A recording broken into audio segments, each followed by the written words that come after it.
ngaawo bamuyita Haji Bumali Kyeyune bombi abataata wange nange andera naye ate nassaamu ekitiibwa values zange ez'obukristaayo kwega maka gali gabasiraamu stonchi naye omuntu narespectinga kyoli era daaku zonna twazuukuka nga netuzirya naye nga ffe tetusiiba takutemusaba mwenenya nga yonna yonna bwe tubirya naye nga kale bangi abantu batugenzeeko kitalo nnyo ensi eri mu kugrivinga ensi eri mu kungubaga bw'oba waakiri tonnakosebwa olina mu buli ngeri yonna I think in one way or the other olina abakoseddwa naye nga tubasaasira era kyovula abantu tulina okubazaamu ennyo amaanyi okulaba programs nga zino naddala ebabeera awakali essuubi lyabwe kikulu nnyo okutambulira mu ssuubi naye nga twebaza olw'emirimu gyonna ne programu eno ezimbye obulamu bw'abantu bangi nnyo omukyala yankubira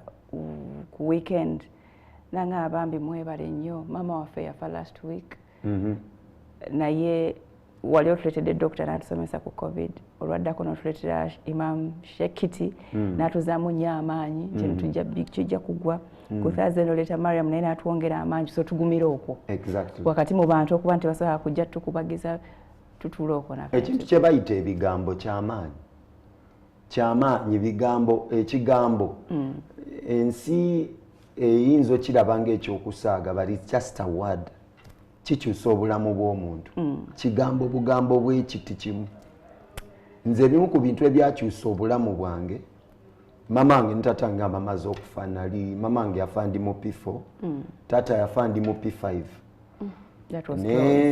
I went through over 5 years of grieving for my parents nenyingira mu depression nendwala amaaso kukaaba nze nakaaba nze siringa abasajja abeegumyagumya nze wali mulenzi nakaaba bulungi nze nakaaba nenyingira senior hanu nga nkaaba nenyingira senior 2 nga nkaaba kyovola bakati nzisobola okuzaamu abalala amaanyi wagamalayo nakaaba ate mu Luganda bulungi nokowoola nenkaaba naye omusajja yanzizaamu essuubi ebiseera ebyo baali bamuyita brother Moses kati Pastor Semambo Moses yajja nanga mulenzi gwe simanyi byoyitamu simanyi nakikutawaanya naye kimu kyemmanyi waliwo essuubi ddene eri obulamu bwo nanga ate ogenda kuweereza Mukama nanga ate sirina bye ngenda kugamba sijja kubuulira njiri olokoke naye kyemmanyi kimu ojja kuweereza Katonda ate n'obulamu bwo tebufaanana nga bw'obufaananya kati ye yaŋŋamba nze mbufaananya nga bwe bufaanana kigambo eki kyakyusa obulamu bwange from that time nali mu senior 3 Emulusa Academy obulamu bwange nebu kigambo kimu okukaaba n'okusiba ku mpagi obulamu bwange ne bukyuka paka kati gwe bw'otuula wano ku NTV n'oyogera you don't have even any idea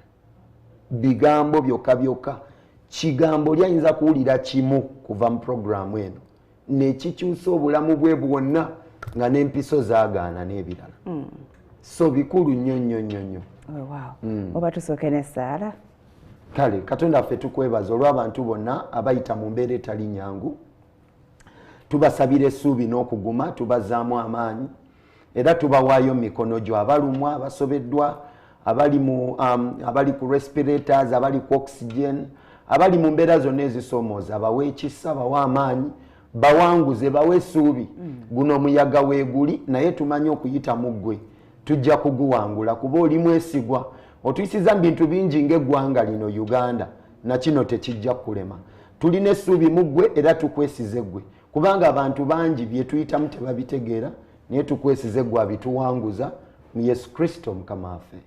Amina. Amina, Reverend. Yes, mukwano gwange ali ati omuto. Ekitiibwa kwali alaba yali azannya omukono n'agumenyera mu lockdown naye gwateredde. Amina. Bagusibako ekiseminti ne gumala ne gutereera. Ate ye ndowooza tannasoma agenda mu myaka 2. Yali azeeyoko. Yaddayoko ali mu pitu yaddayoko katono naye mu bumenyi bw'amateeka bumenyi bw'amateeka baali babakkiriza bayirawo okudda fe abaali bakasasula fees baba mwasamayo wikindo zanga bbiri nebamala ne batugamba tubakomyewo so gyali alaba akuze na balenzi asooka mukulu we mulenzi kati you can imagine mizannyo ki muwalawe wange kuwalampa miti anatera kuuta mategula agulu kakati olw'ensonga eyo mukono yagumenya ni kati ali bulungi ne Sam gyali ne mukyala wange Rakeedi kwali alaba luli watunyumizaako ebyomumaka go gwe ne mukyala wo nerabira ddala ekitiibwa kye mwina eri ekyatha oba oliawo kyekibawangaziza okuteekayo moli and we thought you're the best person to discuss this. Ekitiibwa kikulu nnyo eriyo abantu nga bali mu maka gaabwe naye nga komera lwakubulwamu kitiibwa ekyo kyolina okukimanya kubanga bwe nakugamba linaliko wano ne nkugamba ebintu ebisinga bye tubeera mu bulamu bwaffe bizimbibwa systems kati systems zino ze tuyitamu kati gw'olina ewammwe gy'ova background bw'ogivaako eyo olina ebintu nga kitaawo ne maamawo tebaabikugamba naye n'obirondalonda mu stage eddako bagiyita experience emikwano gyo gye wafuna ne experience gye wayitamu nebaako bye yakuyigiriza ebibi n'ebirungi eyo bw'ogivaamu n'olyoka odda mu world system otandika okuba n'engeri gy'olabamu ensi abalala gye batagirabamu kakati ensi eyo mu ndaba gy'ogirabamu nayo nebaako byeshapinga mu ggwe kati nobako ne belief system kati Farida bw'oba oyagala okugamba Farida yani toyinza ne bw'oba oyagala ennyo okulekayo belief system ye kiki kyakkiririzaamu era kyakkiririzaamu kimushapinga okubeera nga tayinza kutuula ku sho nga yambadde akantu kali skimpe biki partly ng'oggyeko ekyempisa kiri mu belief system eyamuzimbibwamu then wali eri ku ka apex kati era byonna byonna bwe bigenda bizimba kye bayita respect kati respect egenda okujja mu maka oyagale muno nga bw'olina okumwagala oba osseemu abaana bw'ekitiibwa nga bw'otera okubassaamu olumu tero bagoberera ne ku Twitter handle yo n'ebirala the way you treat your family systems ezo ezakuzimba naye nga mu kuzimba ate zajja zizimba ekitiibwa mu ggwe kyossaamu abalala naawe kyewessaamu kakati ekitiibwa kikulu nnyo teri love etaliimu kitiibwa gye bayita love teriyo muno bw'ate omuwa kitiibwa oba omwagala teriyo love eyo tugirabira mu kitiibwa kyomba teriyo kintu kiyitibwa laavu kitaliimu kitiibwa kiba kisaana kubatizibwa linnya ddala kati obulaba systems nkulu olanze mama wange bwe yafa nga ndi mu P4 nina omuntu gwe nali omanyi tukuzibwa bamaama bangi our African style kakati nina omuntu gwe nagenda nga mukaabira mami naŋŋamba nze sinze maamawo bw'oba oyagala maamawo ali Bunyakaluweero gye muzaalibwa gye bamuziika ku malaalo genda gy'oba okaabira omanyi ekyo kye kyateeka mu nze nakulanga attitude gye nnina eri abakazi mbi nga kitegeeza essaawa yonna bwe nandyeyongedde okula bwentyo definitely nandibadde ne gwe nnina kati simuwa kitiibwa kati ate ekisinga obubi bwe ntuuka mu senior 12 nali Luweereses baganda bange baali bafujjo nnyo baŋŋaase lunjo gy'okaabakaaba nnyo naye bw'onoofunayo omuwala ajja kumalako ennaku nawe n'ofuna ate nenfuna ale nali mbimanyi n'obimanya yekyo ekyo ky'olina ng'osobola okukwana omuwala kakati bo ne bampangirayo omu ne banjigiriza okwambala enkofiira akepu n'ogiteeka eno noteekako nogalawo nobawunsinga n'engeri ne banjigiriza n'ebigambo ebyengeri gy'okwanamu omuwala gye bali balaba baali bafujjo nnyo Samuel gyali ne baŋŋaa kati oli saagala nakwogera amannya ga muwala na famire babayinza okuba bali gye bali kati ne baŋŋaa oyo bw'onoomufuna agenda kumalako amaziga yagenda ofuuka maamawo kakati obuwala nga mune banjigiriza bampikaapika bampadde obusentesente ng'omuwala takkiriza kati mukukiriza lwe nali nina ogenda ewaabwe okumulaba ewaabwe mu maka g'abakadde ogenda kukyala nza kukyala kulaba muwala ndi musiniya twokyala kimaka omwana yali wa ku ssomero yali alina wasomera nange ensoma musiniya tubaŋŋambye ennaku yekinaaginaaza funayo omuwala kakati omuwala yampa appointment yakumakya nti actually lwaggulo it was afternoon jangu olweggulo nze olw'excitement ate ye muwala gwe nali nsoose okufuna mu bulamu bwange nakeera bukeezi akawungezi kakusange nga watuuse nga njagala time yennyini etuuke nga nze wali wendi nagenda okeera ku makya okumusanga namusanga ali mu relationship ne mu nsonga nzibu nnyo n'omulenzi omulala ne kita trust ya maama wange oli bye yaŋŋamba ne respect gye nali nina eri ekitundu oba kyayongera konfaminga kino kyakakasa ne ng'abakazi bazibu si beesigwa oli yaŋŋambye ati oli yanjogerera ono gwe mbadde nsoose okwagala abakazi beesigwa mu nsonga eyo lwansonga yayagala weerabireko oleme kumulemerako teyayagala neerabireko yampa tayimu ndala nze nakola olugezigezi lw'obudde omulala kati n'ensawa nga nze ndi wa afternoon naye nga wali wansoosewa yali abeera yekka yali abeera ne bazadde be naye ng'amanya lwe bataliiwo nga yali muzibu kubanga ndowooza yalinga mwesi 1 oba P7 akyalabika yali mwesi 1 oba P7 around there kuba nze nali wa senior 2 ngera siyinza kugwa ku nkanga gye siisobole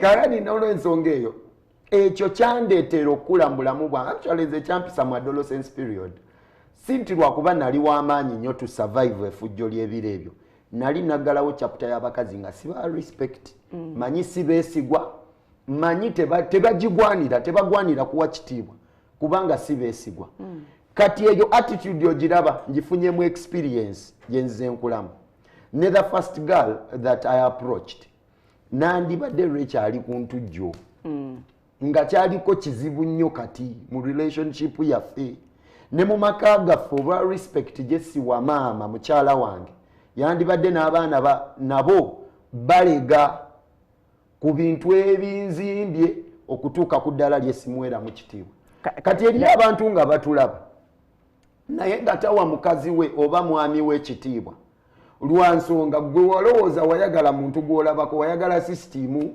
buwala bwamuyiwaayiwadde eyo bwamunyiizanyiiza bwamukwinyuula buli lwotagala bwoti n'akulengera n'agaana naakabwati bwe yammanyuula nga naatera okudduka kati naye ye image gya ogambye akagambo kasolera bakukwinyuula ako nga kapya kulya ssente bugambo bakukuula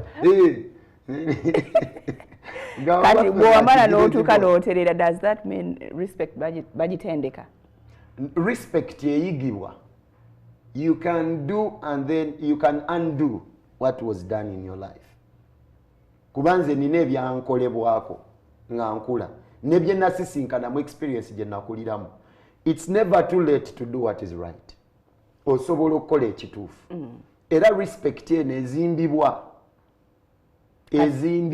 wano bumala okubeera broken sirowooza mbu yakyakeera ku makya noddamu nofuna respect for women what happened kyalwawo nnyo abawala tewabaddamu wadde okubasinya akakagambye nze obulamu bwange because sikyalina gwe sikuba campaign nti kyalina gwe noonya lwekyali waka for me first experience yange ey'omuwala gwe nayagalira ddala on a serious note ate ne muwasa yali Rachel terina ayinza kuyimira mu kamera za TV naga oyo Esmond naliko naye bwe wava ku ono tewaddayo paka ku Rachel lwaki kubanga ate ebyo ebiseera ebyo nali sinaba nakulokoka kumanya Katonda n'okutandika okwekuumira mu ddidi naye kyanzijjako respect gye nali mpa abakazi netandika okubalaba nga they are users akugamba kirala naye ng'ategeeza kirala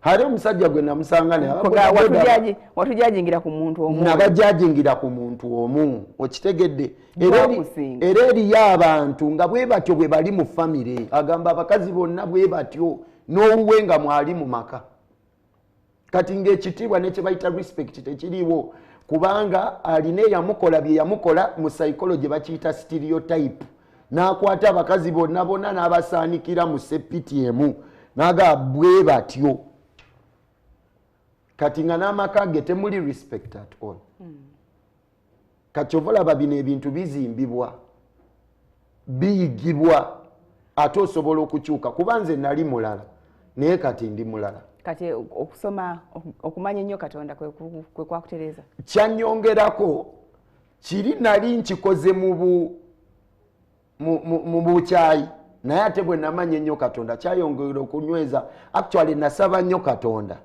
nga njagala Mukama asooka mpe mwana muwala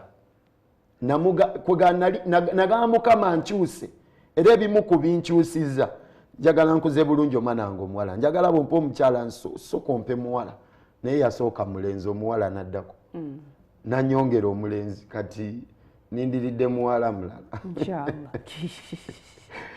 naye kati yensonga eyo kale no bwe twogera ku respect ffe bayibuli etugamba mu Petero ekisooka essula ya 2:17 nti wange ekitiibwa buli muntu ekyokubiri yagalanga ab'eŋŋanda zo n'ekyokusatu mu kyawandiikibwa ekyo kigamba nti tyanga Mukama n'ekyokuna wanga kabaka ekitiibwa kabaka kitegeeza abakulembeze kuba ebiseera ebyo eby'abaana ba Isirayiri bakulemberwanga bakabaka bawenga ekitiibwa kati Katonda atuyita okuwa buli omu ekitiibwa amaka mootaweera buli omu kitiibwa oguruminga omutujjo w'enkya tajja kuwa balala kitiibwa teri kubanga ekitiibwa kitandika naawe era kino kye tuyita ekitiibwa mu definition eya psychology gye bayita APA American Psychology Association bakidefininga bati nti ekitiibwa zempisa behaviors ne attitudes endowooza z'olina eri obulamu bw'abalala obw'abalala oba obwange obubwo n'obw'abalala mpisa behavior attitudes z'olina eri obulamu bw'ogwe kennyini n'eri obulamu bw'abalala era zirimu definition ye erimu engeri nga 5 ekisooka is esteem esteem kitegeeza omuwendo gwe weewa n'oguwa n'abalala teri muntu assaamu balala kitiibwa nga talina muwendo gwe yeerabamu ataliyo ate era woba togwerabamu tosobola gulamu balala tosobola gulaba mu balala kati ekyo esteem kikulu kati mu maka bw'obanga oli mwana waka naye nga tolina muwendo gwe weerabamu then tolina kitiibwa ky'oliwa balala kubanga gwe naawe tolina kyeweerabamu taata wange nakula ngamba nti omuntu ataswala aba musiru bamuyita Samwiri Mutyaba yangamba nti omuntu ataswala aba muki musiru naye obutaswala obwo buva kuki osooka ne weetunulira n'ogaa nkyayagala ki n'ogaa kanneemalemu ne weemalamu ekyokubiri mu maka okuwangana ekitiibwa bakiyita ona kirimu embeera y'okuuma omukululo kati waliwo ebintu by'okola Farida wano n'ogaa naye nze ku lw'erinnya lya famire mwenva sijja kutuuka wano kankyesonyiwe kubanga munda mu ggwe mulimu ogamba eno lasting legacy lino erinnya lirina okusigalawo for generations kati terijja kwonoonekera ku nze kati ekyo nakyo kitiibwa ezo zonna definition za kitiibwa kati waliwo kye bayita regard for others okubeera nga abalala obalowoozaako oli compassionate gye bali ofaayo eri ebibakwatako olina ekisa olina ekisa gye bali amaka gataliimu kisa tegalina kitiibwa ekisa n'okusaasira kye bayita regard for others n'ekirala awo ekirala bakiyita concern okussaayo omwoyo kifaanana nga regard naye kino okussaayo omwoyo kwegenda buziba mu bulamu bw'omuntu n'owulira nga kwatako obulamu bwakwatako kati n'ekisembayo bakiyita positivity ennaku zino amaka galimu a lot of negative energy abantu bateekwa okuba mu famire nga muli positive n'ataasoma nga mumulaba bulungi n'eyasoma n'ataawanvuwa n'omuwanvu n'atalina naye kati mu families omuntu atalina alina kyagamba omuntu atalina alina contribution nene nnyo eri family era family olunaku lw'olikeera n'otandika nze Farida n'okeera ku makya n'otunuulira omu ku baganda bo oba bannyoko oba taata wo oba maama wo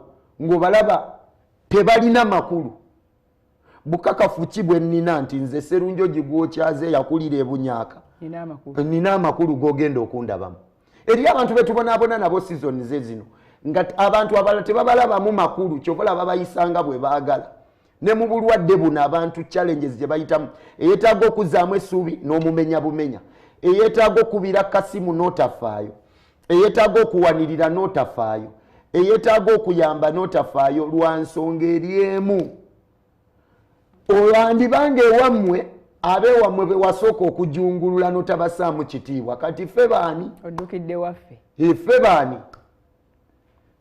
bw'oba ate nno ssebo omusanga ng'awa abeebweru ekitiibwa naye ng'alina kyabaagalako ekitiibwa bakiyita masked respect mask kwe gawoli ateekako ka mask n'abeera nga ekitiibwa kyawa kiriko akakookolo naye nga si kituufu akikuwa kubanga akyalina kyakunoonya akyalina kyanoonya naye ng'ekitiibwa si kituufu kakati ekyo ekiri masked yembeera yeefaananako bwetyo kati n'ekirala ekisingayo obuzibu amaka agataliimu kitiibwa gabeeramu kye bayita identity crisis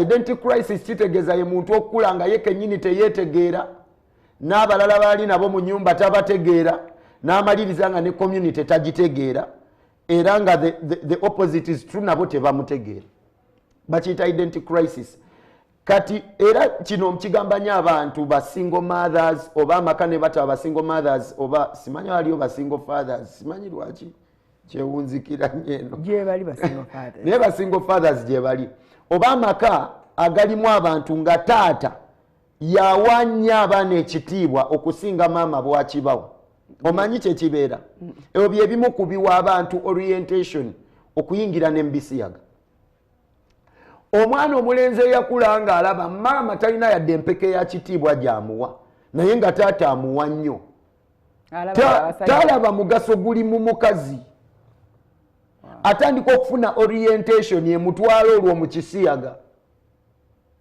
kubanga attraction zezisooka mu bulamu bwa family abaana ab'obuwala basooka kwegomba taata waabwe bw'obanga oli taata nga abaana bo muwalawo teyeegombangako kuba na musajja alinganga ggwe oli bubi tokoze mulimu oli bubi abaana bo kitegeeza kiribabeerera kizibu olw'okubanga attraction yasooka tebasooka kwegomba ggwe ku level y'abaana si kwegomba okuli intimate kyova olaba abasajja abagwenyufu they take advantage of their daughters obakozesa kubanga attraction yesooka kati gwe bwoba olina abaana b'abalenzi attraction yaabwe esooka eri ku ggwe era abeerawo naga njagala mpasa omukazi ng'alinga maama wange Farida kuba it's the first attraction ye attraction kwe kusikirizibwa okusooka kwe balaba figa gye baagala mami afaayo mami akola ki mami azanya naawe mami ali open olaba ne bw'omukuba era asigala adduka gy'oli amanyi omudisipuliningira mu kwagala kakati teri respect gy'ogenda kusanga mu maka ng'abaana teyakula nga yeegomba taata kubanga taata was not a figure yeegombebwa kati omwana omuwala akula ali inclined eri maama we buli lw'omunyumiza abasajja agamba sagala gwe kimanyi eri abantu mu Uganda nga ye kimu kyeyeegombaga bwe ndifunayo omusajja nanzaalamu omwana finished ateme kansigaze omwana abamu ng'afunda nako tamanya musajja oyo agendeko wali mu fertility center bamuwe spam gye batereka from whoever lwaki wali eri attraction yagaana kubanga bw'obanga oli maama abaana abalenzi tebeegomba gwe nga mwana omulenzi talina kyalaba mu kuwasa mukazi alinga maama we gwe then waliwo obuki obuzibu there is a problem kakati n'olw'ensonga eyo respect olaba weetandikirawo. N'ebiki ebyo taata byakola abaana ne bamweyunira ne batandika okumulaba ng'ekyomugaso ennyo. Simanyi naye ndowooza ebintu bingi nja kutuukako ku ze bayita ebigambo ebizimba. Ebigambo ebizimba kye bayita respect bibeerawo. Abaana b'okubazaamu amaanyi, abaana b'okubategeeza kye balina okubeera, abaana b'okuwagira ebirooto byabwe. Si kuba buli kaseera buli mwana naye gwe omwana gwe buli kimu you're condemning, you never taught. Ate n'ekisingayo obukulu teri kikulu kireeta respect mu family nga kuganya abantu ku expressinga emotions zaabwe. Leka olabe ku bantu nga banyiize, bakkirize banyiige, bakkirize bakaabe, kaboolese okwagala kwabwe. Kikuyamba to know how to handle them, kubanga obawadde opportunity to express themselves, ekyo kye bawulira munda. Kati bakula bamanyi maama omweyabiza, bakula bamanyi taata omweyabiza, kuba ekyo kye kireeta respect. Gwe okuyingira mu bulamu bwange n'owulira nga bwe mpulira, n'onzikiriza nga bwe nnina okukkirizibwa. Si kubeera awo n'olowooza ojja kuntegeera nnyo naye nga toyingirangako mu nsi yange kugitegeera nga nze bwe ngitegeera. You must come into my world. Nina abaana 14 bonna nyingire mu nsi yaabwe. Ate gwe wazaala baakinga ensi yaabwe togisobola. Sigudde eddalu. Oteekwa oggwa eddalu. Oteekwa oggwa eddalu kubanga olina akati abaga Farida ajja kuzaana abaana b'obulungi bagende bagwe ku kantu akakuzibwe akatategeerekeka. Obeere nga si gwe wekka eyeereetera obuzibu kati olina ne family gy'oyingiza mu mitawaana gy'ekitiibwa ekitaakuzibwa mu baana bo. Weetikka emigugu gyo. Kabisa. Oteekwa buteesi kugyetikka kubanga the truth is ebintu ebisinga bye tulina wano ekitiibwa tekiriyo maka. Abantu ekitiibwa kinene nnyo okusinga ku bwe bakirowooza. Kiyingira ne mu ebyo kwagala abaana b'okkula nga bakula kwegamba ebyo ebintu bwe bityo. Kyova olaba omuntu akula naganza ono tantegeera n'oli tantegeera kubanga kiki buno obutategeeragana kyajja kitya ne ekitiibwa ekyajjanga kizimbibwa mu bulamu bw'omuntu. Kati kyova olaba buli omu ateekwa kwefubako. Njagala olunaku lumu mbeere proud ng'omulenzi omuwala alifumbirwa Samwiri wange oba omulenzi alitwala kitiibwa wange ng'atutta omuntu gw'awulira ng'amuwa ekitiibwa. Era njagala nabo ba-raising generation ey'abantu abawa abalala ekitiibwa n'abeewaŋŋanamu ekitiibwa kuba kireeta identity crisis. Abaana abeeraawo n'agamba yadde nakula ndi mulenzi naye mpulira nze ndi muwala munda mu nze feelings ne instincts nze mpulira ndi muwala. Omanya kiddayo ku respect kubanga gwe maama wakula abaana ab'abalenzi be bakutunuulira baganze okufuna omukazi. Kati sooka olabe maama abakazi baaki kuba ayomba nnyo. Ayomba nnyo, abavuma buvumi, taba respectinga, tabakola ki, tabazzaamu maanyi. Taata amuleereza bw'ati. Taata amulengeza bw'ati, bakubagana ngumi, avuma ayomba abanga omurecording ekatambi, you know. Eri abantu nga ne bwagugumuka ekiro mu birooto byaloota agugumuka na kivumo. Elaba embwene. Agugumuka na kivumo. Yeekangira mu kuvuma kwega ebirowoozo bye biri mu kola ki mu bigambo bye bayita kuvuma. Kati n'olw'ensonga eyo njagala okutegeeza gwe wenna atulaba ekigambo kino kye bayita respect kisobola okuzimbibwamu. Abantu ne bolaba tebafaayo oba omulala afudde oba tafudde, oba afunye akawunga mu covid oba tafunye. Abantu ekibabonyabonya kimu talina yadde empeke y'omuwendo gwalaba mu balala. Abantu abalaba abatunula abalabanga ebisolo, abalabanga abakopi abankuseera abawedde, abalabanga yensi eyiye takyalina mulala gwayagala abeere mu nsi eyo, babeera bubeezaawo era n'abasajja gye bali. Nga yalowooza omukyala gwalina either amuyamba buyambi, either yamujuna bujunyi, oba mutaasa butaasa, ye yandizeewa kwegamba. Ate nga ne be babigamba nabo basalawo kwegumya mu kukkiriza baleme kubawa kitiibwa.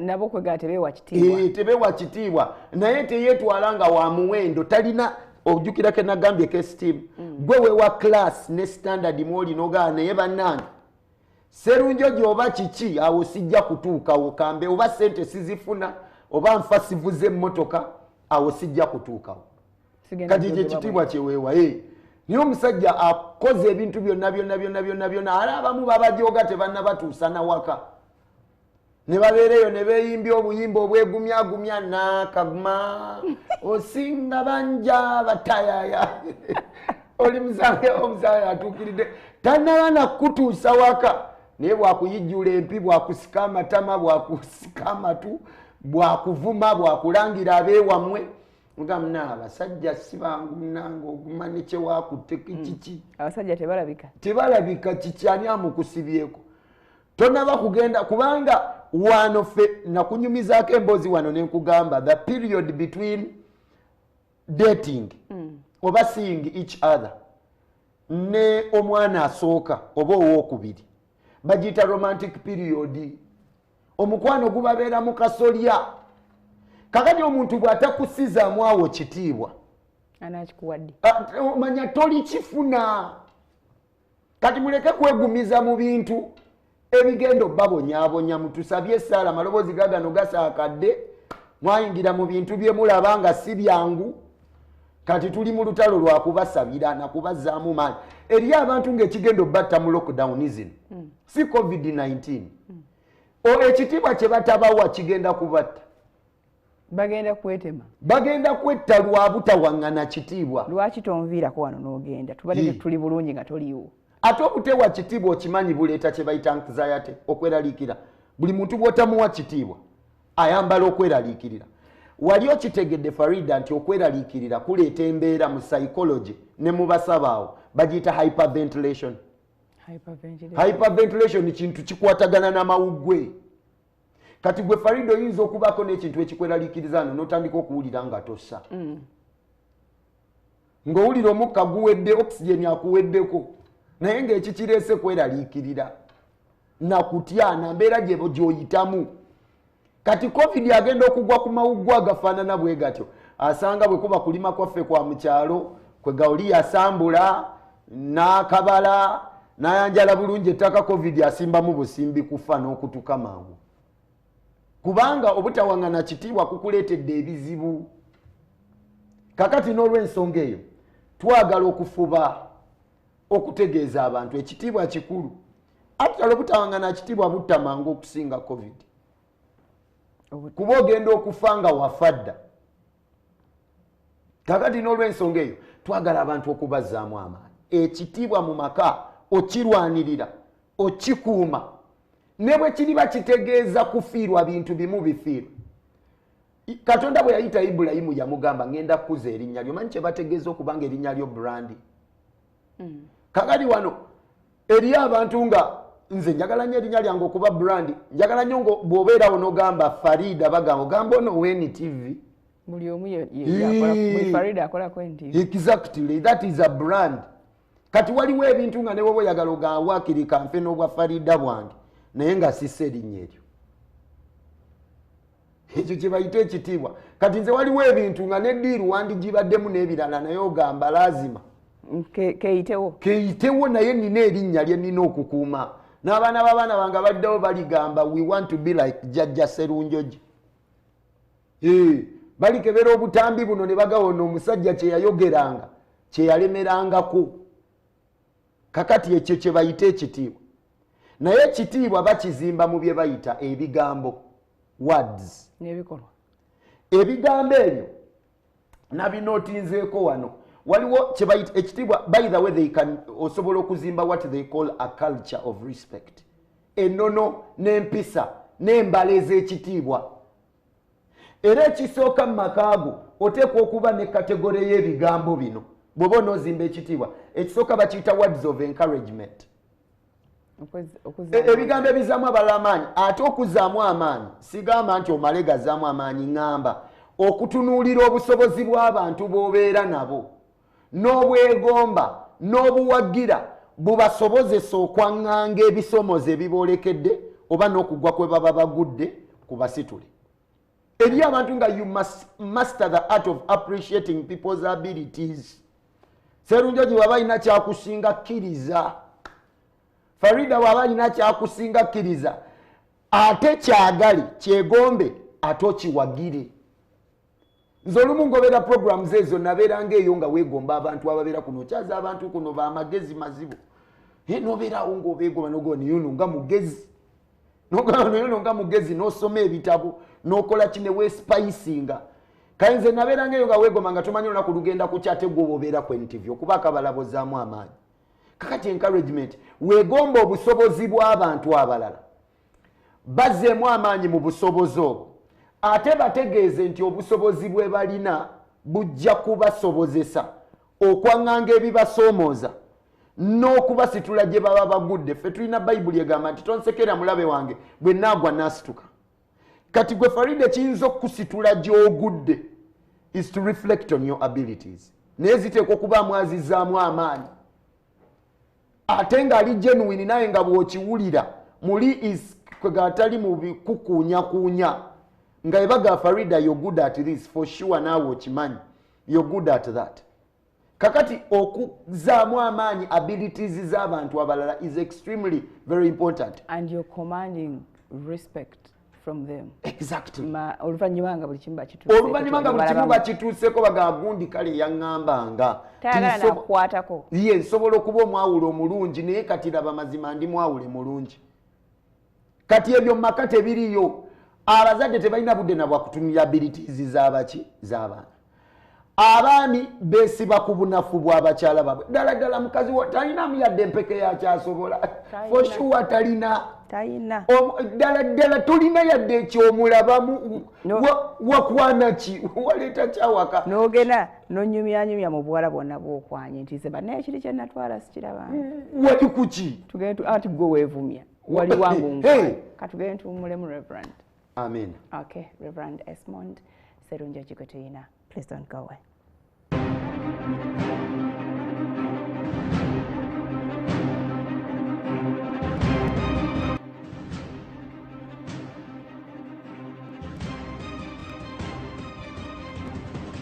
Njagala twogere nnyo ku kintu ky'okwewa ekitiibwa as a way of attracting it from others and also extending it to others. Exactly. Kati kiri bwe kiti buli lw'ossaamu omuntu omulala ekitiibwa naye akikussaamu. Kakati buli lwakussaamu ekitiibwa gye bigwera ng'empuliziganya ne communication. Kuba abantu biki bye batwegombako omusajja oyo wa kitiibwa bye bibasika. Waliwo omuntu wakulaba nti oli wa kitiibwa si nti akwetegereza nnyo n'amanya ebikukwatako n'engeri gy'okolamu ebintu. Agenda kutunulira nnyambala kubanga ewaka otajjangawokko tabeera nko mu meeting mwoli ku kyalo naye alaba ng'oyitawo ewaka ogenda oba okulinnya takisi yo oba ovuga mmotoka yo. Omuntu oyo ogenda wali kugali amaka ag'ekitiibwa. Baba bategeeza ati exactly. Lwakuba mulina ssente mwambala bulungi. Kye bayita ekiti omubiri guno gurespondinga ku kye bayita negative emotions. Kasita okulanga munda mu gwe olina obusungu feesi etandika okufaanana obusungu bw'olina munda n'omubiri gwo n'ebirowoozo byo n'entambulayo n'entunulayo n'effigayo byonna bitandika okufaanana obukaawu bw'olina munda. Kati omubiri gurespondinga ku kye bayita negative emotions. Kitegeeza oba tolina gw'ojja kusikiriza gy'oli. Eri abantu ng'obatunuulira munda mu ggwe era ky'ofuna nawe kiba munda eddoboozi ne likugamba oyo afaanana kyali. Gwe toyitangako ku basajja ng'olaba wa kitiibwa mu standards z'ensi zeyita ab'ekitiibwa naye n'oga asika mmotoka oyo saagala mufaanana so nga tomumanyanga nako. Kakati kino buli kyojjula munda kitandika okufaanana kungulu. Ate kizibu okukwekera ebbanga. Kizibu. Olina okulwana olutalo lw'amaanyi abantu okumanyako ekirala ng'oli kirala. Lazima ddala kibamanya. Ne bategeera nti ono byalabika okubeera si byali. Kati ekitiibwa bakifaanana. Otandika okukifaanana. kubanga kyekijjudde munda muki muggwe otandika okufaanana ebyo ekyo ekitiibwa kyowa abalala nekyeweewa kitandika okulabika kungulu kitandika okwaka kuggwe era abantu kati gwe Farido oyinza okuinteractinga n'omuntu eddakiika ne bwe ziba 5 n'owulira ng'omwagadde n'obeera nga n'embwongo obwo talivaamu lwa nsonga ogamba nalina akaseera katono n'omuntu ono naye aliko ekitiibwa ekimuliko so kati ensonga nakitugaye zino words of encouragement obusobozi bw'omuntu lwaki kuba bwe bukola attraction ensi eyagala busobozi tetwandibadde nga tubeerawo n'ogamba nekangoberere mwasuze mutyanga ng'omugoberera nga atuula wano ku cameras ng'alina kimu ye katutunulira ability eyo n'ogaana nayo wayi akoze programu musajja mugezi oyo ayogedde ebigambo singa bamuza n'enkya ate munaye otandika okulungiwa mu maaso g'abantu buli lw'obanga weewa ekitiibwa n'okiwa n'abalala ekitiibwa kipano bitinga omuntu eyali aguba asidde n'anyirira kubanga yayiga okusaamu abalala ekitiibwa naye okukyeteekamu respect beautifies bw'oyagala cosmetics wabwerere weewa ekitiibwa kiwa abalala ne bw'oba ofaanana otyo otandika okulungiwa amaaso g'abantu ekitiibwa kigakyusa natandika ogani si mubi nga bwe yali afaanana cosmetics wabwerere ate nga the reverse is true obeera mulungi face figayo nga nnungi naye n'ovaamu ebigambo obubi ne bukwambala nga totegedde nebikuspicinga n'engoye ne bazikwambula zonna ng'ate ozambadde exactly kati ekitiibwa kirungiya era gwali wano bw'oba olaba nga mwagalwawo mubi ekintu kye mulimu tekirina respect oba boyfriend wo gaakaleba n'ekirenze ekyo there is no respect kuba respect erungiya respect beautifies otandika okulaba nga omuntu ono siyinza kuva ku kitiibwa kimwetoolodde ate bw'okiwa abalala nabo ne bakikuwa otandika okubeera attractive kati kino kyenkugambye buli lwokola encouragement ya abilities n'ozeegomba mu muntu ye kennyini omuwa amaanyi ag'obutamala gasiimuulizibwako bisooto kuba eriyo abantu ng'ekibabonyaabonya wakula ogamba bagamba oli kibi ofaanana bubi okola biki olina all the negative statements ku bulamu bwo naye nga nze ajja okujja akugambe you know what there is something special about you kikusitula ne gy'obadde ogudde ne mukumeggebwako n'ogaano kanezeemu amaanyi bayibuli egamba mu Yoweri essula ya 2 olunyirwa 10 lugaa n'omunafu gamba nti ndi w'amaanyi let the weak say that I am strong naye strength eyo Katonda atutaddewo okugizaamu abantu abalala kati obalaba eri abantu abalala nga njagala okutegeeza olina value ekulimu kati olw'okuba olina obusobozi Katonda bwe yakuteekamu yabukuteekamu osikirize abalala balabe ku kiki kye bayita ekitiibwa kati baba attracted to you obakuliza mu kitiibwa ekyo nabo ne basikiriza abalala mu kitiibwa kye kimu kati obala nze n'ebimu ku binzizaamu amaanyi mu pandemic eno n'okufa okugenda mu maaso waliwo olw'embeera wonenga naye Mukama olina obusobozi obutanaba kuba exploited bwe wanteekamu nga bugasa abalala kale ku lw'ekyo nkuuma olina n'okuba ensonga lwaki oli mulamu kandi nga lwaki tukusigaza ng'oli mulamu lwaki tulina okusigaza ng'oli mulamu ku ddiru ki ogasaani busobozi ki bw'olina obunaatugamba banne twagala tufaanane ekyoyo kyalina njagala bwe nteeka abaana bange wano balabe TV personality wano bagambe ne bwe ndiba nkola ntya nja kusoma ngendeko ku NTV kikibateesawo so we encourage kye bayita ki ability kati ekirala waliwo kye bayita words of high regard abantu baba mu kuzimba respect mu maka gaffe abantu baba n'ebirooto binene omuntu yenna atawagira kyoli bwe muba temunneegenda wala mu kwekwana nga sinamala programu eno mukyawe omugenda kukyayidde ku NTV ebirooto byange byonna bye nnina tolina na kimu kyowagirako buli kyoleeta kikuba. Exactly. Oteekwa okuba ne high regard kubanga olumu tuba n'ebirooto naye nga naffe bituzitoyeeko. Naye nga twetaaga omuntu oyo mu bulamu bwaffe atugamba ojja kubituukako. Ate bwe mba nga nkiraba it's not good for you. Era nkulimbe. Njogera ku birungi gy'oli. Era ebibi ye disrespect kuba si kye twagala kizimbibwe mu generation ekola ki eddako. Bwe mba nkiraba nti kirungi gye ndi. Naye nga mu wisdom yo olaba nga si kirungi. Ekigambo wisdom n'okuwagira ogende mu maaso n'ekintu kye ndabanga ekibi is also being disrespectful. Fe eno mu kukkiriza buli lw'oyogera ekigambo wisdom kiba kiva eri Katonda. Kitegeeza Farida in your wisdom bw'olaba wano nga njogedde bubi n'ogamba Reverend Desmond in my wisdom ekyo si kikyo. Wisdom si yo. Gwa amagezi gano g'osoma ku nsi ge gago. Wisdom Katonda yagireeta kitegeeza in your wisdom bw'olaba ekikyamu I respect it kuba manya kivudde eri Katonda gwe okukiŋŋamba kuba wisdom is what puts knowledge into proper use. Bino bye tusoma no graduating n'ofuna masters n'ofuna PhDs n'ebirala ekibireetera okugasa kyekyo kye bayita wisdom. Kati in your wisdom bw'ompabula n'oŋŋamba kino serunjogi si kyamagezi kikuweebula kikumazemu ekitiibwa mmanya Farida gwayogera naye eddoboozi livudde wa Katonda ayise mu ggwe. Exactly.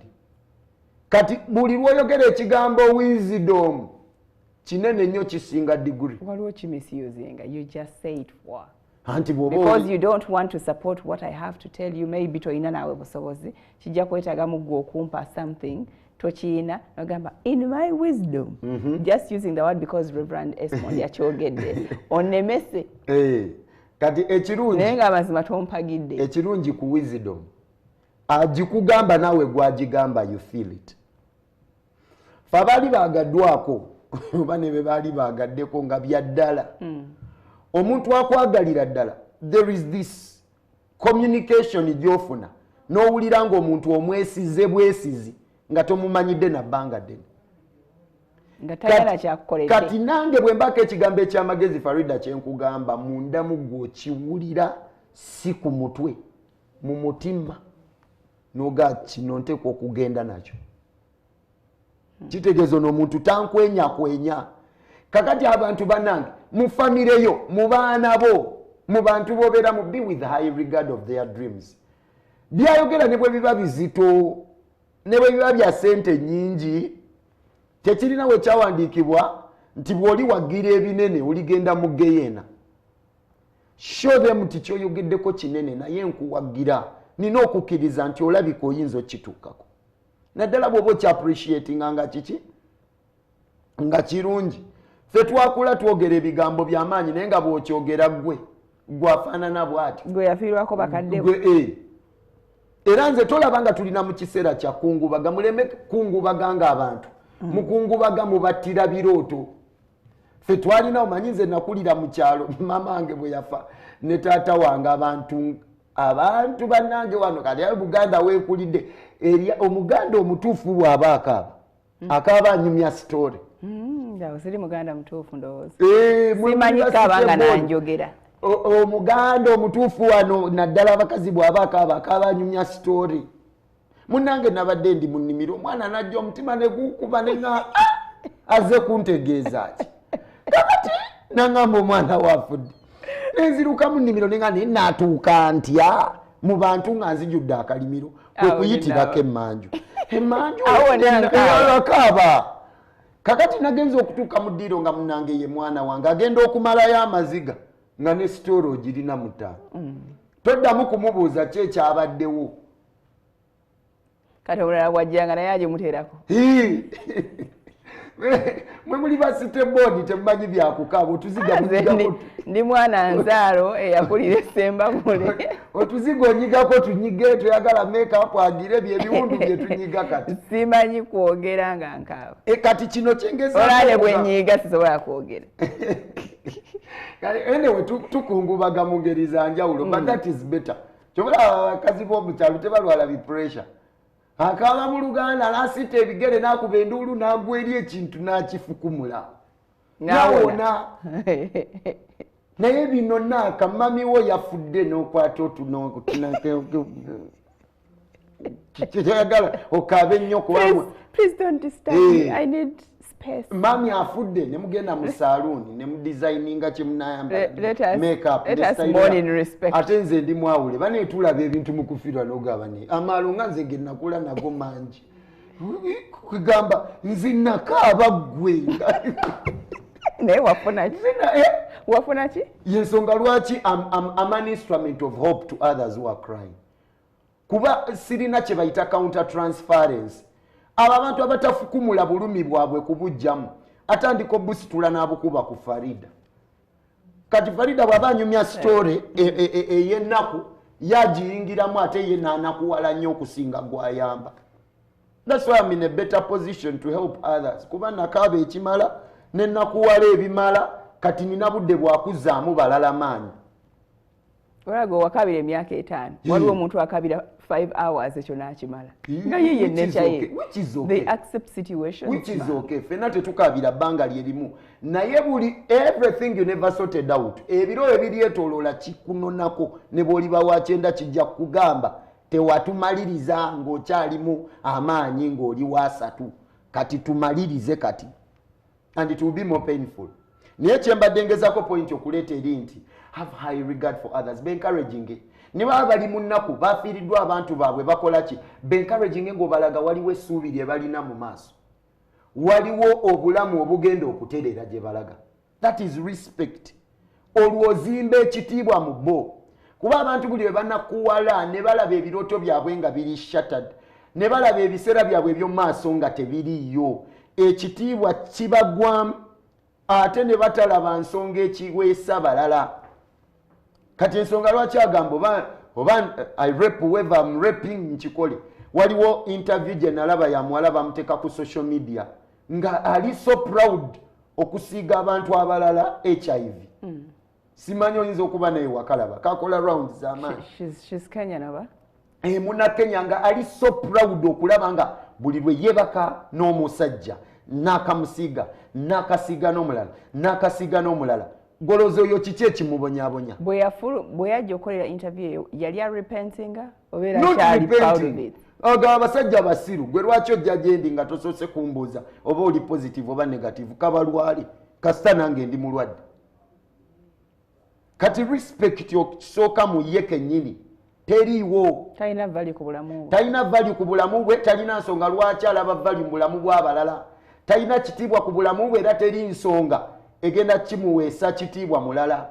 Tafaayo oba waliwo amwagadde oba alina atamwagadde. Tafaayo oba kiweebuula okwebaka n'abangi oba tekibaweebuula. That's really none of her business. Ekikulu asiize bangi. Kati respect kintu kinene nnyo, high regard. Kati waliwo ne kye bayita words of guidance. Ebigambo eby'okuluŋŋamya. Kye nagambye kirikkiriza abantu babuuze ku bibuuzo. Kkiriza abantu bakukyalengingeko. Naye ggwe eri abakazi kati nga bali eyo bali ku ntujjo. Omusajja tabuuzibwa bibuuzo, tagambwako. Aya abanyaba abakazi abamu nabo gye bali abafuga n'abasajja abafuga baba ate munange tebaba bamaanyi nnyo naye nga abakazi sitayire eyo baabasajja buba n'emifumbifumbi bwe butyo naye nga bufuga bufuga jja asitula busituzi kisige n'ogamba ategeeza kumujja mu ngalo. Emmere eyiye tefumbwa ku kuku eyiye ya ku sigiri nga bagikomedde. Oyo nno wanshiri waliwo wenku ate ng'eyiye mukyala we yagifumba ate agifumba waali ereme kuwola oba akomyewo mukaaga vaayo teekako enku. Exactly. Kati oyo alina kyannoonya. Tobuuza bibuuzo. Tomubuuza wajja abadde, tomubuuza kyabadde akolayo. Nze byo sibikkiriza munaye guma tobuuza gwe beeraawo bubeezi nga lwaki sibuuza. Omukyalo omugezi tayogera. Nga lwaki tayogera? Omukyalo omusiru tayogera. Ogenda notunobya. Omukyalo omugezi tabuuza bibuuzo. Omukyalo omugezi abuuza ebibuuzo. Rachel bw'oba ove wako ogenda olaga wa ngenda ku NTV n'ateekako NTV kati aleme kulengera ati kikandabe ebintu bibadde bitya mbadde bulungi nga nabadde manyi bw'onoova eyo ogenda kumawo direct obadde wa nti mpitiddeko nawali ekatwe matters oba mpitiddeko ku Enamirembe. What's the problem? Teri muntu musiru abuuza bibuuzo. Teri muntu it's only the wise abaana abagezi they ask. Olwabuuza ki? Just to follow up okumanya munne waali. You're being responsible. Ekisooka okubuuza ebibuuzo it is two way. Kikuyamba okumanya omuntu bw'awulira ku kyakubuuza. Okitegedde? Omuntu bw'awulira. Yes. Lwaki wakoze kino? Lwaki wakoze kino? Ayinza n'ogamba bannange ng'oluddeyo bw'otyo. Lwaki oluddeyo? Si kulondoola. Naye ayinza okuba ng'akibuuliza mu kwagala kubanga abadde akweraliikiridde. The times are bad. Gwe n'omushatalinga tomuganya kubuuza, tomuganya kwogera, tomuganya kubaako kyagamba. Ebyo ebintu byatuyisa bubi. Ffe nga tukula nobeera mu atmosphere we batakukkiriza yadde okuwanika omukono oba ogwanira baga Sserunjogi toyina kyogamba sirika. Kale n'okula n'ogamba naye nina n'omugaso ku nsi kuno.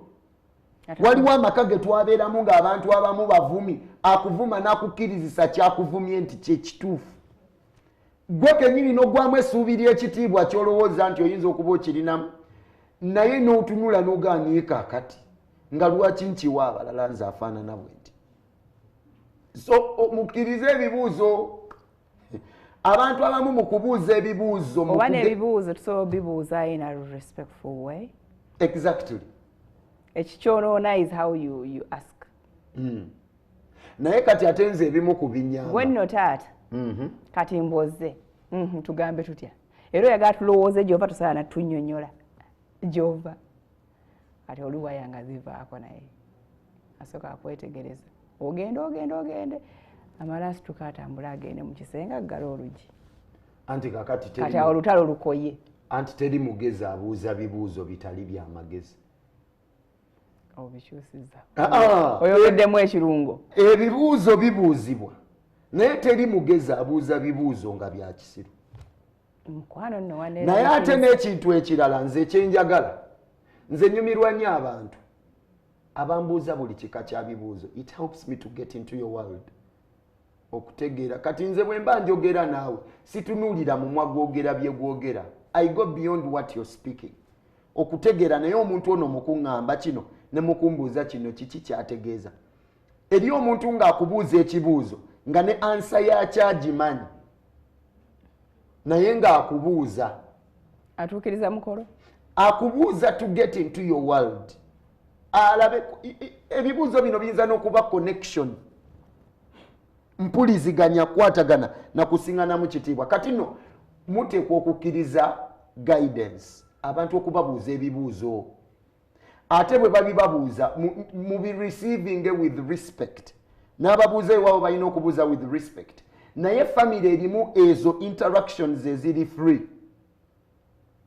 Abaana b'ennaku zino abayajja, Daddy, why did you do this? Daddy, why did you do this? Olumu nagenda nenkwata kitiibwa ne mukuba. Namukuba n'akaaba yalina kye yali akoze.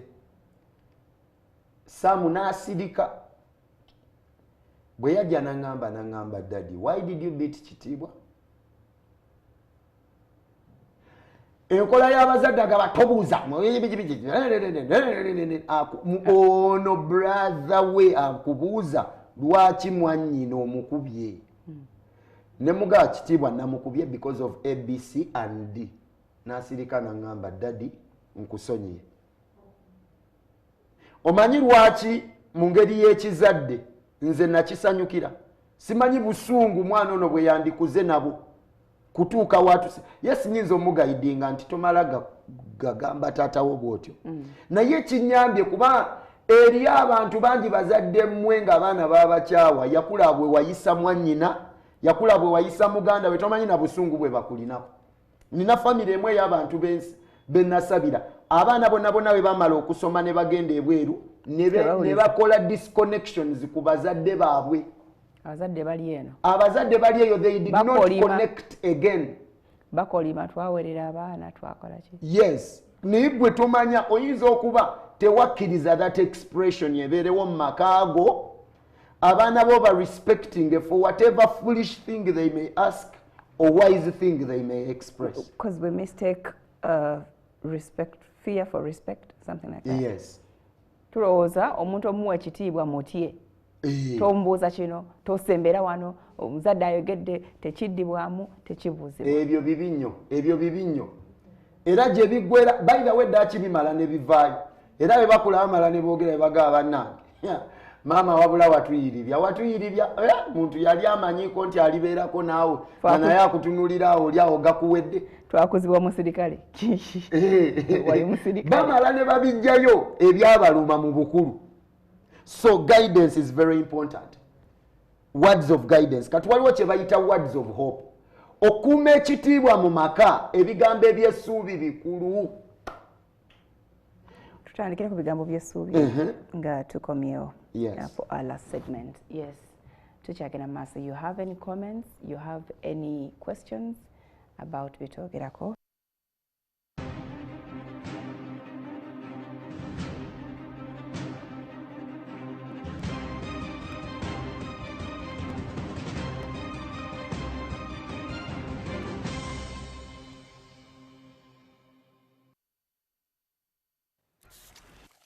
Hey, now that's hitting the right notes. When life gets boring, we bring out our play. You see, playfulness is in our DNA. It's in the way we move and laugh. It's in the way we walk, the way we rock, and how we just don't stop. You feel? You attract them to yourself. Batandika okuba nga tebalina option wabula okuwuliriza n'okugoberera n'okugaatika tuteese naawe. Nze ndabyeko obulamu bwange nga nkula abantu abali nga babeerawo nga tayinza nakusembeza naye nabeera nga kati akuyita ne muteesa nga kisoboka. Kati n'olw'ensonga eyo kikulu nnyo osobola okuba nga omwana olina respect and then you lwakuba olumu abantu bano abakuze olumu there is a lot you have to battle with naye osobola okubaako kyogaba. Teri muntu alina kitiibwa atalina kimuvaako kugabira buli gwalina kigabiro oba mukulu oba muto. Buli omu alina ekitiibwa oba oli muto oba oli mukulu. There is always something about you to give to others. Weekiri. Kati bino ebigambo mbadde mbagamba ebigambo ebirala ebizimba culture ya ekitiibwa oba respect okuwanga n'ekitiibwa bakiyita words of hope. Abantu abakulanga buli ssaawa talina ssuubi amanyi ebibyo ebikomi talina gy'alaga tebaba na kitiibwa kuba what makes you respect others kwe kumanya nti naye gye ndaga eno olugendo sijja dduggusa nga sirina bano era sijja kufuuka kye nnina kubeera nga ndi mu nsi yange kyokka ate eri gye ndaga waliyo ebiki ebirungi. Kati okuddizibwamu essuubi kigambo kikulu nnyo eri abantu nga tebalina kitiibwa kubanga bo olukya lwe babala. Amanyi ssaawa yonna agenda kufa era akugambirawo kati talaba nsonga emuweesa muntu yenna kitiibwa kubanga amanyi ssaawa yonna taliiwo. Naye ng'ate si kikyamu n'omulambo gwo kubanga gulina ekitiibwa. Ate kakati omulambo gwo kizibu ogulowoozaako nga tosoose kulowooza ku bulamu bw'otambuliramu bwo wa kitiibwa. The moment you don't mind about life, it will be hard for you to mind about how you will die. Kayadi obeerawo nga gw'ogaba oba balinziika oba mumanyize kasanja kuba ensolo zirindya oba bali nkasuka mu kibira kasita ndi banfudde. So ng'eriyo abantu abakolera n'ekitiibwa kyabwe okubeera nga ne ku ntaanaayo. Nze njagala ne bwe ndi banfudde bazzukulu bange babaleete nga ku ntaanaayo bageyo nno muzeeyi baali bamuyita muzeeyi Serunjogi Esmond. Ekyo nkyetaaga. So respect nkulu nnyo ebeeramu those words of hope ate ebeeramu ne kye bayita words of relationship. omanya amaka agatali mu kitiibwa kizibu n'omuntu okuwaana ku munne aye kino mosira abasajja abakazi baagala ebintu ebyo byobbawaana aye nabaganze nayiga ebyo ebintu olulimi lwa laavu lulimi lwa kuwaana ku lw'obulungi bw'amaka ku lw'obulungi bw'amaka go bintu byakuwaana ne bwe mbanga kyempaana tekiriyo kibeerayo bw'akyusa kaviri n'omugaa kakunyumidde mwayambala kagoye akapya nogaa webale wakambadde bulungi naye ezo expression of emotions zitandika bukyali abaana b'ebulabe ebyo byobagamba oh you look smart today oh you look great today akakambasi kakunyumidde akaviri osibye kalungi osomye bulungi ebyo ebintu bye bispicinga up omuntu okumanya n'omukwano okimanyi love etondebwa respect omwana okulu omugamba leero you performed well leero awo wabuzeemu naye olala ojja kukola bulungi these are words of intimacy okimanyi nti romance ne love n'ebintu bye tu-expressinga nga tukuze bitandika buto ne romance nze ngenda nentunulira omwana wange ayonka Sean naye waliwo lw'omutunulira n'ogaawo baddiru ki gye bali mukukutula wakati we ne maama we omwana atunula mu maaso ga maama we bw'ati nga tatemye ng'ayonka like direct in the eyes ekyo kiraga nti omwana ono ajja kuba romantic. That's where romance begins from. Gwe romance ogiyigira wango gweyinza okukola romance ng'omuntu kujeyigiriza ku internet. How can you be lovely and romantic ku muntu nga tomutunuulira? Okitegedde? Naye kati ebyo biva buto. Abantu nga omukyalo omuganda tatunulira musajja mu mmunyi aba mukwana inokwemola mwana ne kukwanjira bakugamba Farida tokala nnyo weemoleko mwana wange. Okwemola is okay. But the truth is osobola okuba n'omwagalwa gw'otayinza kutunula mu maaso. Kitegeeza there is a problem between you. Naye bino byonna bitandikirawo mu family. Abaana okuyiga bayigirize to appreciate. Olaba n'okufumbya obufumbi emmere. It's romantic. Kitegeeza olunaku lujja ku ky'omwana ono bamuwala oba mulenzi bamukolera ekintu asiima omwagalwa we.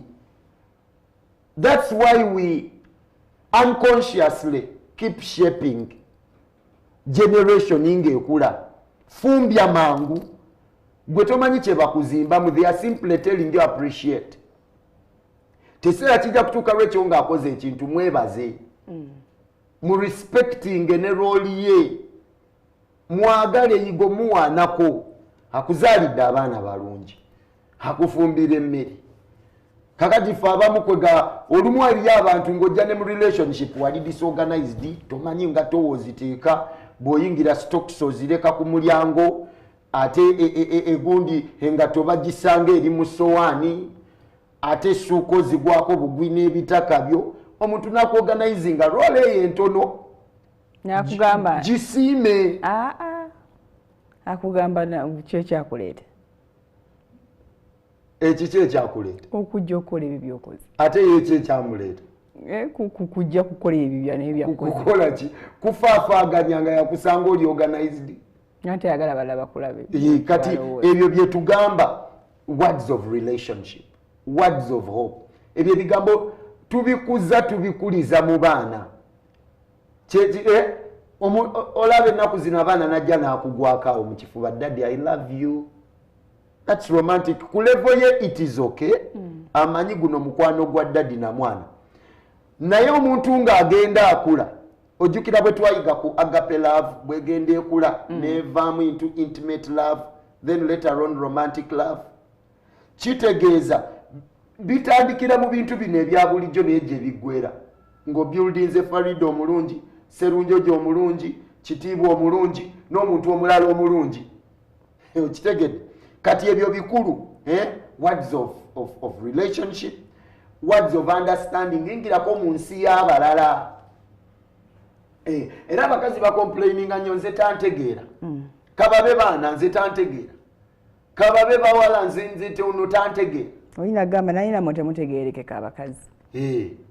Temutegeerekeka kuba ensi yaabwe togiyingirangamu kugitegeera. kati ffe bwe tuba tukola counseling olumu n'okusabira abantu bw'ajja n'akugamba nafiiriddwa omwami wange mpulira ekintu kye sitegeera oyingira mu nsi ye n'ogamba singa nze mukazi ono ng'omwami wange agenze nga ndekedde abaana simanyi wakujja fiizi bw'omala okuyingira mu nsi oyinza obutategeerera ddala butuufu bwa bulumi bwabuyitamu na buziba bwabwo nga bwe buli naye waakiri otegeera kyayitamu kyovula ffe kristo gwe tukkiriza bwe yajja yayambala ekifaananyi ky'obuntu ayingire mu peyini gye tuwulira ng'abantu tusobole okumutegeera oyo eyatutegeera toli kizibu okutegeera omuntu atakutegeera kizibu okutegeera abaana abatakutegeera tebakutegeera kuba naye tobategeera kizibu okutegeera omwami atakutegeera takutegeera kuba naye tomutegeera kati eriyo amaka nga waliwo definition emwega defininga there are homes and families that are defined by misunderstandings teri ategeera munne buli omu ali bibye buli omu atambula bibye buli omu alowooza bibye buli omu afumitiriza ku bibye buli omu ebirooto bibye mwesanga mu kuziika kati ffe ensonga lwaki tutera okugamba abantu nti ne bwoba tonnayingira relationship kubanga yevaamu amaka gano getunonyamu respect you must be nga waakiri ebitundu 7 ku buli 100 waliwo kye bayita compatibility kyekiki mu Luganda okwatagana ne munno okwatagana ne munno kaani nze ndi musajja muweereza ndi reverend n'abandi eri ngamba naye oluyimba lw'enjatula luno bannange lwannyumidde nga gw'ojja weemansa bannange omwana wuuno secular artist yafulumiza akapya sirina gamensioninga linnya lya muntu yenna ensi yo ndala ensi yange endala ati batugamba mu science like poles unlike poles compatibility tetegeeza nti you are like poles otogaye tubeere nga tulina bye tukwataganamu almost 70%. Nze okukwatagana n'omuntu tekitegeeza nti tufaanaganidde ddala naye lwekyo asigala ye lwekyo ow'enjawulo yakuzibwa bazadde be bombi nze abange bafaanira omu ndi mu P4 mulala ndi mu P5 I grew up as an orphaned boy naye bye tukwataganamu ne bye tukkiririzaamu bingi naye tusigala tuli banjawulo lwekyo oyinza okuba bw'omutuuza wano talasana nga nze wano bwenjogera kati yayinza n'okuba ye akakkanana n'ayogera kyayogedde oba n'ayogera in a different way we are still different but compatible tukwatagana mwine ebibagatta exactly kati ekyekintu kye bayita words of understanding kikulu yingira mu nsi y'abalala gitegeere ate n'abakabaka b'ennyo nze ekikulu wano tewali antegeera kubanga oyinza okuba naye tobategeera ensi eyinza etya okubanga ekyalo kiramba tekikutegeera kitegeeza kiveeko ogenda abantu obalekera emirembe kuba bo bayinza kwegatta batya bonna bonna ne beekobaana okubanga gwe omu gwe atategeerekeka toyinza kubeera wano ng'oli kwentv laga kwentv staff yonna n'abantu ababeera eri yonna abakola bye bakola bonna nzekka gwe batategeera otya kitegeeza gwe weetaaga deliverance nga ne ku mutwe tukulinnyeeko oli muzibu tugobemu ebintu ebikutawaanya kubanga try to understand others and they will understand you ate eyo effort togirinda mu balala kubanga ffe mu bayibuli tugamba ffe Katonda nga tanaba kutwagala nga tetunaba kumwagala ye yasooka okutwagala yensonga lwaki tumwagala okumufiirako kubanga ye yasooka okutekinga step eyogamba abantu bano abatantegeera bali mu bibi byabwe bye bakola tebimpeesa kitiibwa kambaagale kyokyobalaba tumulemerako ne tugamba omusajja yatwagalira obwerere nga tetulina kye tumuwadde oxygen afuuse wattabu ennaku zino tebereza expense nze nali simanyi nti ebyo ebintu bya bbeeyi tebereza ebbeeyi y'ebintu ebyo singa mukama yali atuguza omukko buli lunaku twandibadde luddamu so try to understand others kolerera obumu try to foster kye bayita unity. Respect mu maka bumu. Ku nsi kuno tekuli firimu star twalabanga firimu edda nga kasita olaba firimu gye nalaba ennyo bagiyita ya Swaziniga. Nga nkula kasita olaba Swaziniga omanyi oyo tagenda kufa. Tewaba akulimba nti oli firimu star makamu. Toli firimu star nti tofa. Weetaaga abantu abalala.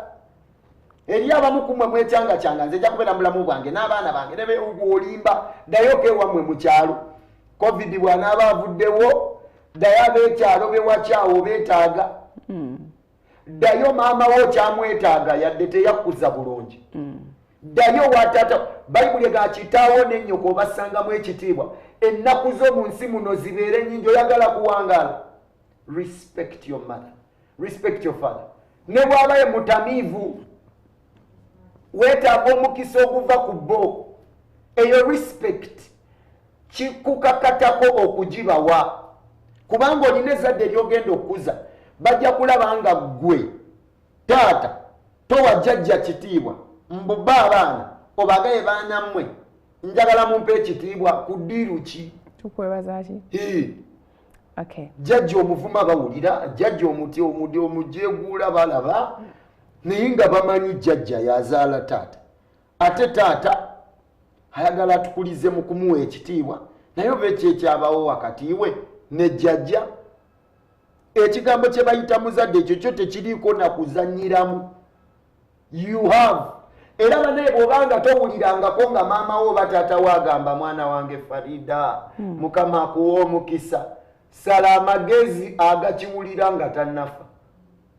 Sala amagezi ag'olunaku lumu oluwulira nga taata wo agamba mwana gwe. Nkimuggyemu ntya ekigambo ekyo? Okikolerera. I do good. You do good. You respect them. Obayise nga bwe balina okuyisibwa. Bawanirire ne bwe baba tebakuwanirira kimala. Kola obuvunaanyizibwa. Kola obuvunaanyizibwa. Nze nkugambye obulamu buno Katonda yatonda emotions owulira omukwano ne respect ogiwulira n'ogizaayo munnange. Okay. Oyajja kwebuuza kati vaawa kuwali abatankuza. Nanti bw'oba kino kyekugambye nti bw'oba walerewo kati ne programu eno gomanyi abantu kati betuleze in just only these few hours. Abagenda okukyusa obulamu bwabwe. So words of unity, words of accountability banembalirira. To your God, be accountable to God, be accountable to the people. Omuntu atali accountable to anyone. Baba bazibu nnyo. Omuntu atalina amugambako, creating environment y'abantu abakugambako. Be bali abawoza nze sina gwe ntya mu nsi muno. Nze kankubulire waliwo olumu ekintu ekyambako no mama Christine Wadulo sigena mwogerako bubi. Olumu nabuulira nga nva ku kituuti maze okubuulira enjiri. Najja nangamba my son, what is your problem? Nemugati what is my problem? Nemugamba maze okubuulira enjiri nanga oliko ekizibu. Standard y'enjiri gy'obuulira kwe tukumanyidde ngimanyi. Leero by'obuulidde tetubitegedde. Leero by'obuulidde tetulina na kimu kye tutegeddemu. Nanga agenda weetereeze serunjo gisaagalo se mutindo gwa njiri gy'olina kubuulira. Kyankuba wala naye kyansanyusa. Kyanzimba nze ebyo ebintu ebinzimbi. Njagala nnyo abantu abaŋŋambako nti leero wabadde ku NTV. Wakoze kino, wakoze na kino. This wasn't good. Goyinza okulowooza omalamu maanyi, but you're perfecting me. Nze nakkiriza to undergo a perfecting experience. Nze n'omusumba wange ng'andera. Okuyiga okwogerera ku muzindalo yasooka kunkwasa bipapula. Ssemambo Moses naga kati kwata kikati katebereza nti guno muzindalo oyogera mu bantu oba tunuulira otya. How do you behave nga ndi ku bipapula? Nga simanyi nti n'emizindalo ndigikwata emirundi mingi, but with an art of being a good communicator. Kkiriza okugambako mwana gwe olina abazadde bo bafuukidde omugugu mu COVID ono olya nnyo kilo 2 ez'akawunga ne mwere ebijanjalo obiseesa wekka bo wabalekeremu naye togambibwako. Toyagala kukola mulimu gwonna. Leka kulya mmere y'abantu yabwere. You must accept okugambako. Abantu abalungi abalina ekitiibwa bagambibwako. ate ababagambyeko ne baba embracinga with respect ne batereza bayirawo oli ne bwaba kyagambyeko kikyamu kikuyamba okutegeera ti bannange eriyo n'abanjogerako ebikyamu ebitali bituufu. It's a good thing. Okay. Bwe twali abato taata ng'akosa nnyo ekigambo oli musiru. And it really pained me. Yes. When I grew up one day he abused me but I told him it wasn't the right thing. Era teyaddamu kikozesa waakiri ng'akugamba amagezi amatono olina mangi. Era kyekimu yali akyogera polite.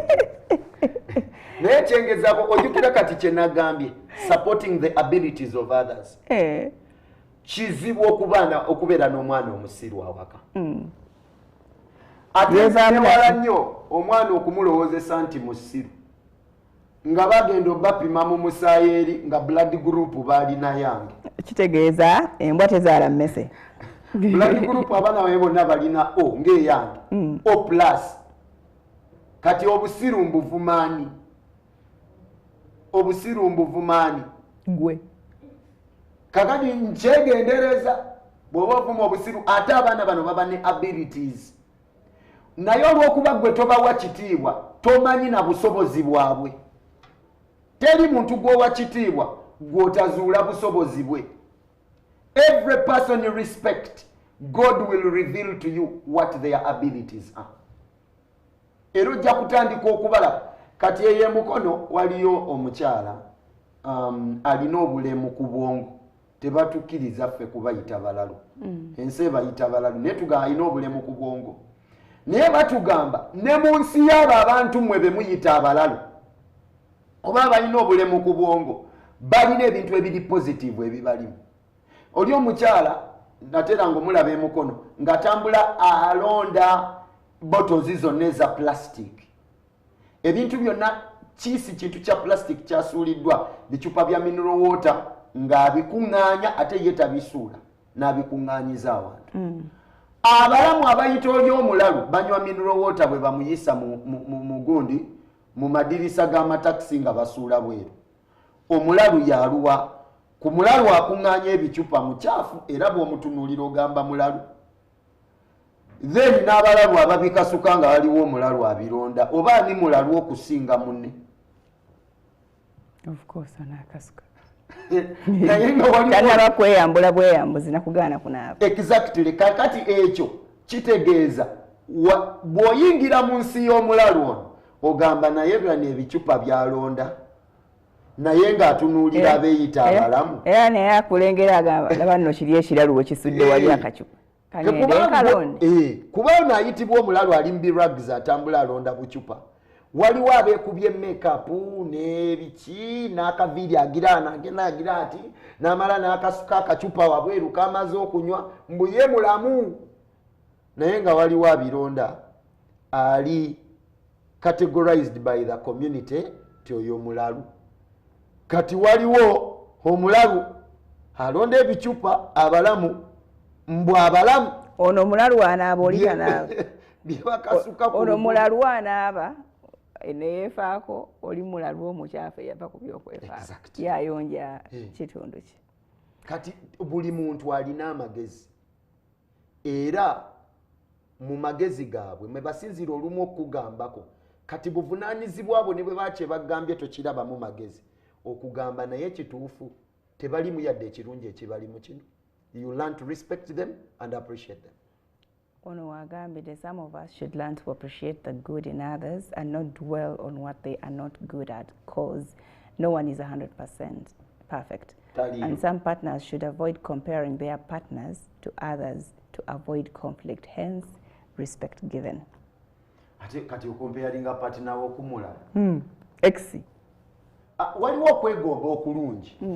Nogo wa njagala kiri kye nagambye admire the abilities of people.